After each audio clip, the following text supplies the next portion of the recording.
नमस्कार साथियों, मेरा नाम है आर के सिंह। संस्कृति आईएएस के प्लेसेस इन न्यूज़ प्रोग्राम में आप सभी का स्वागत है। जैसा कि आप सभी जानते हैं कि हम अपने इस प्रोग्राम में चर्चा में रहने वाले स्थानों के बारे में मानचित्र के माध्यम से उन पर प्रकाश डालते हैं। तो आज हम अपने इस एपिसोड में, इस श्रृंखला के अंतर्गत आज जिस प्लेस के बारे में चर्चा करने वाले हैं वो है करीबा झील, करीबा लेक। तो इससे जुड़े हुए जो भी महत्वपूर्ण पहलू होंगे उन पर हम प्रकाश डालेंगे, क्योंकि ये झील आजकल खासे सुर्खियों में बनी हुई है। तो देख लेते हैं कि कौन कौन सी बातें हैं जो हमें जाननी चाहिए।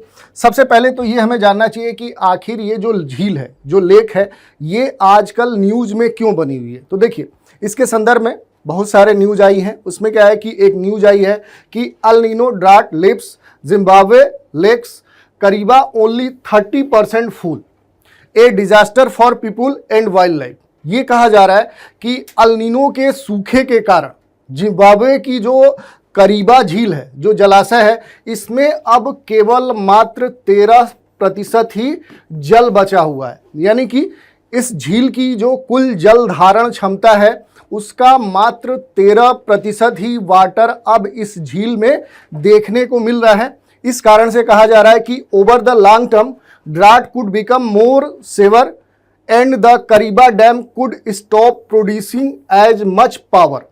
ये कहा जा रहा है कि जो यहाँ की पूरी व्यवस्था है, या कह सकते हैं कि यहाँ जो लोग हैं, जो वन्य जीव हैं, उनके लिए एक डिजास्टर की स्थिति उत्पन्न हो गई है, एक आपदा की स्थिति उत्पन्न हो गई है। दूसरी अगर बात करें कि ये स्थिति अगर लॉन्ग टर्म तक, लंबे समय तक बनी रही, दीर्घावधि में बनी रही, और यहाँ पर क्या है कि सूखा के और अधिक गंभीर होने की संभावना व्यक्त की गई है। और इसमें यह भी कहा गया है कि यहाँ पर जाम्बेजी नदी, इस झील के समीप जो करीबा डैम है, जो करीबा बांध है, इस पर भी क्या है कि एक तरह से संकट उत्पन्न हो गया, जिसके बाद ये कहा जा रहा है कि इस डैम के द्वारा जो बिजली का उत्पादन होता है, जो इलेक्ट्रिसिटी प्रोड्यूस होती है, वो भी क्या हो सकती है कि वो पूरी तरह से ठप हो सकती है। और हम बता दें कि इस डैम के द्वारा जो बिजली का उत्पादन किया जाता है उससे क्या है कि जाम्बिया और जिम्बाब्वे को बिजली की प्राप्ति होती है। तो इस कारण से क्या है कि ये जो झील है ये खासे चर्चा में बनी हुई है। अब थोड़ा सा इस झील के बारे में हम देख लेते हैं कि आखिर ये जो लेक है, जो जलाशय है, आखिर इसकी अवस्थिति कहाँ है। तो देखिए, ये कहाँ आपको देखने को मिलेगा, तो जब आप अफ्रीका महाद्वीप में जाएंगे, कहाँ जाएंगे, तो अफ्रीका महाद्वीप में जब जाएंगे तो उसके क्या है कि दक्षिणी पूर्वी, जैसे क्या है कि ये अफ्रीका का क्या है कि मैप है, इसमें क्या है कि जो इसका साउदर्न पार्ट है, दक्षिणी क्षेत्र है, और उसमें भी क्या है कि एक तरह से उसके पूर्वी भाग, या कह सकते हैं मध्य भाग में जाएंगे, यहाँ एक देश देखने को मिलेगा जिम्बाब्वे। और इस देश के अगर आप उत्तर पश्चिम में जाएंगे, यानी कि क्या है कि यहाँ पर नॉर्थ वेस्ट में जाएंगे, तो यहीं पर आपको लेक करीबा देखने को मिलेगी, ये झील आपको देखने को मिलेगी। तो ये क्या है कि इसकी अवस्थिति है। और ये जो झील है ये मूल रूप से कहाँ अवस्थित है, तो जिम्बाब्वे और जो जाम्बिया है, इन दोनों की सीमा पर ही क्या है कि ये झील आपको देखने को मिलती है। तो ये इसकी अवस्थिति हो गई कि आखिर ये जो झील है ये कहाँ पर अवस्थित है।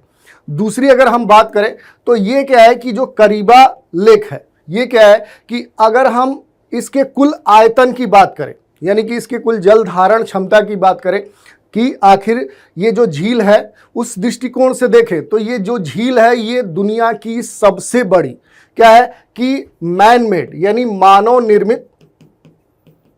निर्मित झील है।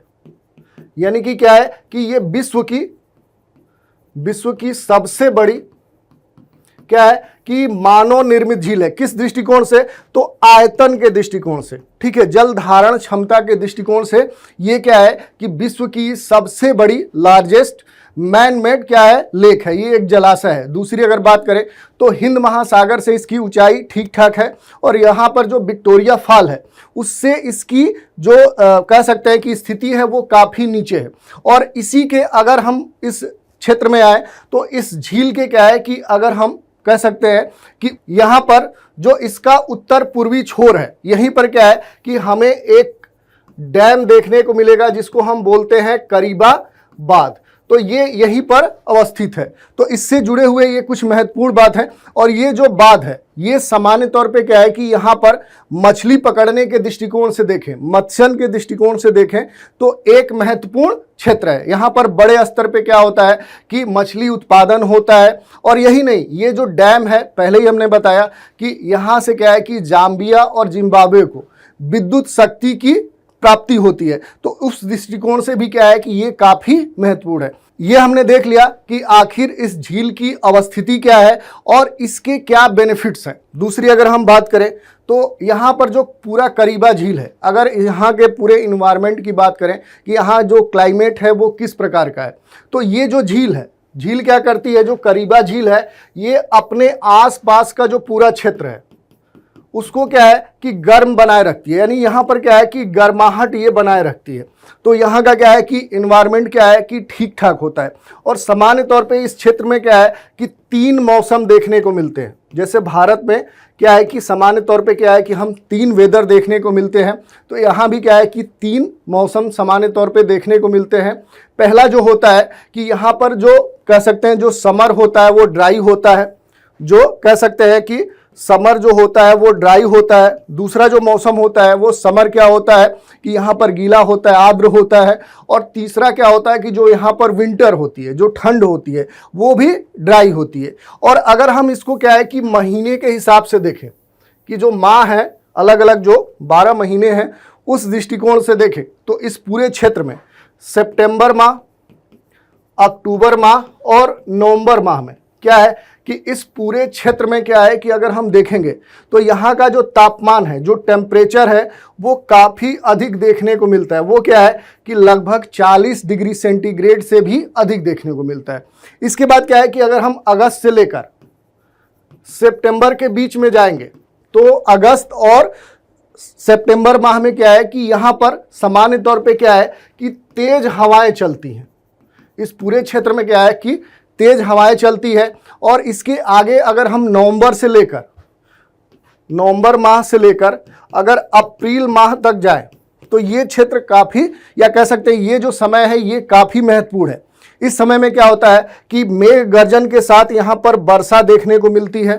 दूसरी बात करें तो इस समय क्या है कि उच्च आर्द्रता भी यहाँ देखने को मिलती है। और इसके बाद अगले महीने में अगर हम मई से जुलाई के बीच में जाएं, यानी कि मई से जुलाई के बीच में जाए तो इस समय क्या है कि यहाँ पर सामान्य तौर पे ठंड का मौसम देखने को मिलता है। ये पूरा मौसम क्या होता है, ड्राई होता है, शुष्क होता है। ये क्या होता है, ठंडा होता है और शुष्क होता है। इस समय तापमान काफ़ी कम देखने को मिलता है। और जो तापमान है वो अधिकतम तापमान जो होता है वो 20 डिग्री सेंटीग्रेड होता है। और यहाँ पर क्या है कि इस समय जो सबसे कम तापमान देखने को मिलता है वो 13 डिग्री सेंटीग्रेड होता है। यानी 13 डिग्री सेंटीग्रेड से क्या है कि नीचे का तापमान यहाँ पर ठंड में नहीं जाता है। तो ये हमने देख लिया कि जो करीबा झील है इसके आसपास का जो क्लाइमेट है वो किस प्रकार का रहता है। अगला बिंदु अगर हम देखें कि जो पूरा करीबा झील है, अगर यहाँ के पूरा इकोसिस्टम को देखें, जो पारिस्थितिकी विशेषताओं की बात करें तो पहले ही हमने बताया कि ये एक बड़ा जलीय क्षेत्र है। और इस दृष्टिकोण से क्या है कि इसकी जो पारिस्थितिकी विशेषताएं हैं वो काफ़ी विविध है। और यहाँ पर अगर हम देखें तो मछली की बहुत सारी प्रजातियां देखने को मिलती हैं। जो फिशेस है इनकी क्या है कि बहुत सारी जो स्पेसीज है यहाँ पर हमें देखने को मिलती है। तो प्रजाति जो विविधता है, अगर हम बात करें प्रजाति विविधता की, तो वो क्या है कि यहाँ पर अधिक है, बायोडाइवर्सिटी यहाँ की अधिक है। और यही नहीं, अगर हम बात करें जैसा कि पहले ही बताया कि ये एक मत्स्य क्षेत्र है, यहाँ बड़े स्तर पे मछलियों का उत्पादन किया जाता है। तो उस दृष्टिकोण से क्या है कि इसका एक इकोनॉमिक सिग्निफिकेंस है। दूसरी अगर बात करें तो यहीं पर क्या है कि हमें एक नेशनल पार्क देखने को मिलेगा। अगर हम जाएं इस झील के तो पूर्वी भाग में कह सकते हैं कि एक झील देखने को मिलेगा जो क्या है माटुसोडाना। ये एक महत्वपूर्ण यहाँ का नेशनल पार्क है। ये क्या है, एक नेशनल पार्क है जो क्या है इस झील के समीप या इसके क्षेत्र में ये अवस्थित है। और यही नहीं, अगर हम इस झील के आसपास जाए तो बड़े जानवरों का ये एक तरह से आवास है। अगर उन जानवरों की बात करें तो यहाँ शेर देखने को मिलते हैं, तेंदुए देखने को मिलते हैं, गैंडे देखने को मिलते हैं, बड़े भैंसे देखने को मिलते हैं। और जो अफ्रीकन हाथी है उनका भी क्या है कि ये एक महत्वपूर्ण क्षेत्र है। और यहाँ पर क्या है कि पक्षियों के, बर्ड्स के विभिन्न प्रकार देखने को मिलते हैं। इस आधार पर अगर देखें तो यहाँ पर पक्षियों की एक बड़ी आबादी हमें देखने को मिलती है। और यही नहीं, ये जो पूरा क्षेत्र है, ये जो लुप्त प्राय काले गैंडे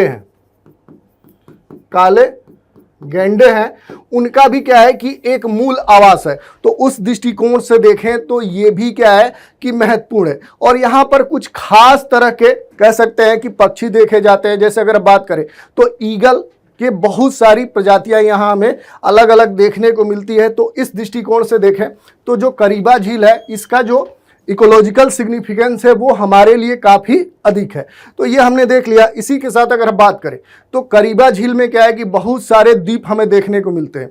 इस झील में क्या है कि लगभग 101 आइलैंड हमें देखने को मिलते हैं। जो महत्वपूर्ण आइलैंड है उनकी अगर हम बात करें तो यहाँ पर क्या है कि 2 आइलैंड देखने को मिलेंगे। इसके पूर्वी छोर पे अगर जाएंगे तो यहाँ पर क्या है कि एक चेटे आइलैंड देखने को मिलता है। और अगर इसके दक्षिणी भाग में आए तो यहाँ पर क्या है कि स्परविंग एक आइलैंड देखने को मिलता है।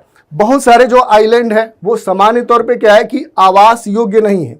वो क्या है कि वहाँ पर पक्षी या वहाँ पर बहुत सारे जो वन्य जीव हैं वो हमें देखने को मिलते हैं। तो इस तरह से हमने देख लिया कि इस झील से संबंधित जो बातें थी वो हमने देख लिया। इसी का क्या है कि अगर यहाँ पर जैसे कि हमने बताया कि जैसे यहाँ मासूडोना क्या है कि एक ये नेशनल पार्क है। इसी के साथ क्या है कि सान्याती गार्ज भी यहाँ पर एक मनमोहक दृश्य प्रस्तुत करता है। तो इससे जुड़े हुए ये कुछ महत्वपूर्ण बातें थी। अब इसी में अगर हम बात करें तो एक चीज़ और समझ सकते हैं कि जैसे ये जो पूरा झील है, इसकी जो अवस्थिति है वो हमें कहाँ देखने को मिली, तो वो हमें जिम्बाब्वे में देखने को मिली। तो सामान्य तौर पे क्या है कि हम जिम्बाब्वे को भी थोड़ा सा समझ सकते हैं। तो पहली स्थिति की जिम्बाब्वे की जो स्थिति है वो अफ्रीका में कहाँ है, तो इसके साउदर्न पार्ट में आएंगे तो यहाँ पर हमें ये जिम्बाब्वे देश देखने को मिलेगा। और ये जो देश है इसकी जो सीमाएं हैं, पहली बात तो ये क्या है कि ये एक लैंड लॉक्ड देश है, यानी स्थलरुद्ध देश है। इसकी चारों तरह की जो सीमाएं हैं वो स्थलों से घिरी हुई हैं। और जो प्रमुख देश हैं इसके चारों ओर या उनकी जो सीमाएं हैं इस देश से लगती हैं। जो पहला है वो जाम्बिया है। जैसा कि पहले ही हमने बताया कि ये जो झील है इन दोनों देशों के बीच, जाम्बिया और जिम्बाब्वे के बीच में राजनीतिक सीमा निर्धारण का भी काम करती है। दूसरा जो देश है यहाँ पर बोत्सवाना है, तीसरा साउथ अफ्रीका है, दक्षिणी अफ्रीका है, फिर इधर आएंगे तो मोजाम्बिक है। तो ये हमने देख लिया। दूसरी अगर बात करें कि आखिर इस देश की जो राजधानी है वो कहाँ है, तो यहाँ पर क्या है कि हरारे देखने को मिलेगा, जहाँ पर अक्सर क्रिकेट मैच आपको देखने को मिलता है। तो वो क्या है कि इसकी राजधानी है जिम्बाब्वे की। दूसरी अगर बात करें तो यहाँ पर एक महत्वपूर्ण पर्वत भी है। पर्वत कौन सा है, तो वो पर्वत है ग्रेट डाइक। ये क्यों महत्वपूर्ण हमारे लिए है, तो ये जो पर्वत है, ये जो पूरा पर्वतीय क्षेत्र है, ये उच्च स्तरीय क्रोमियम, अगर हम बात करें तो उच्च गुणवत्ता वाला जो क्रोमियम है उसके लिए क्या है कि ये एक महत्वपूर्ण क्षेत्र है। तो यहाँ पर अगर जाएंगे तो ग्रेट डाइक जो पर्वतीय क्षेत्र है वो क्या है कि उच्च गुणवत्ता वाले क्रोमियम के लिए विश्व स्तर पे प्रसिद्ध है। और अगर हम इसके राजधानी की बात करें, जो राजधानी क्या है हरारे है, यहाँ की अगर हम जनसंख्या की बात करें तो 11.3 मिलियन यहाँ की जनसंख्या है, यहाँ आबादी है। दूसरी अगर बात करें तो ये जो पूरी इसकी राजधानी है ये मूल रूप से क्या है कि यहाँ पर एक पठारी क्षेत्र देखने को मिलता है जिसको हम बोलते हैं भसोना लैंड प्लेटू। उसी क्षेत्र में ये क्या है कि हरारे अवस्थित है। दूसरी अगर बात करें तो ये यहाँ पर जो हाई वेल्ड क्षेत्र है उसके ये पश्चिम में अवस्थित है। और ये जो पूरा हरारे क्षेत्र है ये क्या है कि यहाँ का महत्वपूर्ण एक कमर्शियल सेंटर है, एक व्यावसायिक केंद्र है। और यहाँ पर बड़े स्तर पे अगर हम देखें तो तंबाकू, उर्वरक और जो खाद्य प्रसंस्करण उद्योग हैं वो विकसित है। यहीं पर क्या है कि एक और क्षेत्र आपको देखने को मिलेगा वो है बुलावायो। ये क्या है कि यहाँ का ये सेकंड कह सकते हैं कि सबसे डेवलप सिटी है बुलावायो। और इसके साथ अगर बात करें तो ये क्या है कि ये भी यहाँ का एक महत्वपूर्ण व्यवसायिक केंद्र है, जहाँ पर धात्विक उत्पाद, जो विभिन्न वाहन हैं उनके टायर, फार्म उपकरण बड़े स्तर पे यहाँ पे बनाए जाते हैं। और यहाँ पर एक और महत्वपूर्ण क्षेत्र है, वो आपको क्या देखने को मिलेगा, वो देखने को मिलेगा बिंकी। वो क्या है कि इसके पश्चिमी क्षेत्र में अवस्थित है। ये क्यों महत्वपूर्ण है, तो ये जिम्बाब्वे में क्या है कि अगर हम कोयला भंडार की बात करें, कोयला भंडार की बात करें तो इस दृष्टिकोण से ये जिम्बाब्वे का महत्वपूर्ण क्षेत्र है। तो इससे जुड़े हुए ये जो भी महत्वपूर्ण बातें थी उनकी हमने चर्चा कर ली। अब इसी टॉपिक पे क्या है कि एक प्रश्न हम देख लेते हैं। प्रश्न क्या है कि निम्नलिखित कथनों पर विचार कीजिए। पहला स्टेटमेंट है कि जिम्बाब्वे में खनिज पर्याप्त मात्रा में मिलते हैं, जिसमें तांबा, निकिल, सोना, एस्बेस्टस, क्रोमियम और कोयला यहाँ के प्रमुख खनिज हैं। दूसरा कथन है कि इसके दक्षिण में दक्षिणी अफ्रीका गणराज्य, पश्चिम में बोत्सवाना, उत्तर में जाम्बिया एवं पूर्व में मोजाम्बिक अवस्थित हैं। तीसरा कथन है करीबा झील जाम्बिया और बोत्सवाना की सीमा पर अवस्थित जाम्बेजी नदी पर स्थित करीबाबाद का एक जलाशय है। और चौथा कथन है करीबा झील एक प्राकृतिक झील है जिसके तट पर लिविंग स्टोन शहर अवस्थित है। कहा जा रहा है कि उपर्युक्त में से कितने कथन सही हैं। ए विकल्प है केवल एक, बी है केवल दो, सी है केवल तीन और डी है सभी चारों। तो इस तरह से क्या है कि हमने देख लिया कि आखिर जो करीबा लेक है, जलाशय है, ये आजकल क्यों चर्चा में बना हुआ है और इससे जुड़ी हुई जो भी महत्वपूर्ण बातें थी उन पर हमने मानचित्र के माध्यम से संक्षिप्त रूप से बात की। तो आज के इस एपिसोड में इतना ही। नए एपिसोड में एक नए प्लेस के साथ फिर मिलेंगे। तो आज आप हमारे साथ बने रहें, इसके लिए धन्यवाद।